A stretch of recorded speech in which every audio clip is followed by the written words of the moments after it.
Minutes ಅಲ್ಲಿ ಮಗು murder ಆಗಿತ್ತು. ಏನು ಸ್ಟೇಟಸ್ ಇದೆ ಸರ್? ಅಲ್ಲಿ ಡೋರ್ ಬಂದ್ ಮಾಡಿ.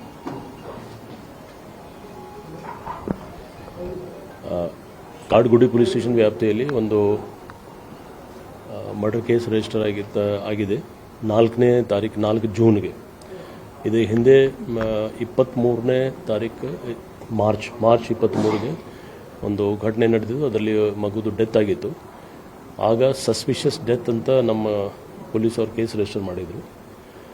ತದನಂತರ 4ನೇ ತಾರೀಕು 4 ಜೂನ್ಗೆ ಮರ್ಡರ್ ಕೇಸ್ ರಿಜಿಸ್ಟರ್ ಆಗಿದೆ. ಈ ಎಲ್ಲ ಪ್ರಕರಣದಲ್ಲಿ ಇನ್ವೆಸ್ಟಿಗೇಷನ್ಲಿ ಕೆಲವು ಲ್ಯಾಪ್ಸಸ್ ಕಂಡು ಬರ್ತಾ ಇದೆ.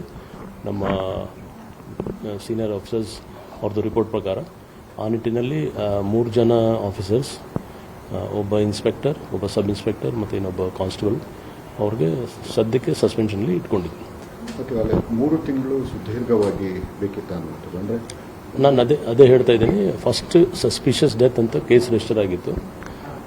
ನಂತರ 4ನೇ ತಾರೀಕು 4 ಜೂನ್ಗೆ ಮರ್ಡರ್ ಕೇಸ್ ರಿಜಿಸ್ಟರ್ ಆದ ತಕ್ಷಣ ಒಬ್ಬ ಆರೋಪಿ, ಇನ್ನೊಬ್ಬ ಆರೋಪಿ ನಿನ್ನೆ, ಸೊ ಒಟ್ಟಾಗಿ 2 ಆರೋಪಿ ಯಾರು ಇದರಲ್ಲಿ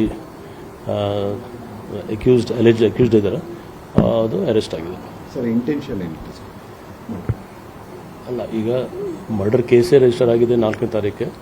ಸೊ ನಮ್ಮ ಏನು IO ಯಾರಿದ್ದಾರೆ, IO ನಾವು ಚೇಂಜ್ ಮಾಡಿ ಒಬ್ಬ ACP ರ್ಯಾಂಕ್ ಆಫೀಸರ್ ಬೇರೆ ಡಿವಿಷನ್ನಿಂದ ನೇಮಿಸಿದ್ದೀವಿ. ಅವರು ತನಿಖೆ ಮುಂದುವರ್ತಾರೆ. ಅವರು ತನಿಖೆಯಲ್ಲಿ ಏನು ಯಾವ ರೀತಿ ಕಂಡು ಬರ್ತದೆ ನಾವು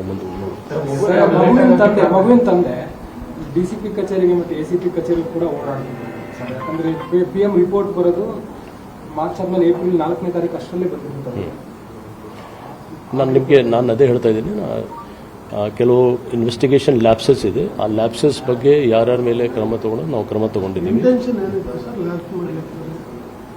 ಇಂಟೆನ್ಷನ್ ರಿಪೋರ್ಟಲ್ಲಿ ಇಂಟೆನ್ಷನ್ ನಿಮಗೆ ರಿಪೋರ್ಟ್ ಬಂದಿದೆ. ರಿಪೋರ್ಟ್ ಪ್ರಕಾರ ನಾವು ಕ್ರಮ ತಗೊಂಡಿದ್ದೀವಿ.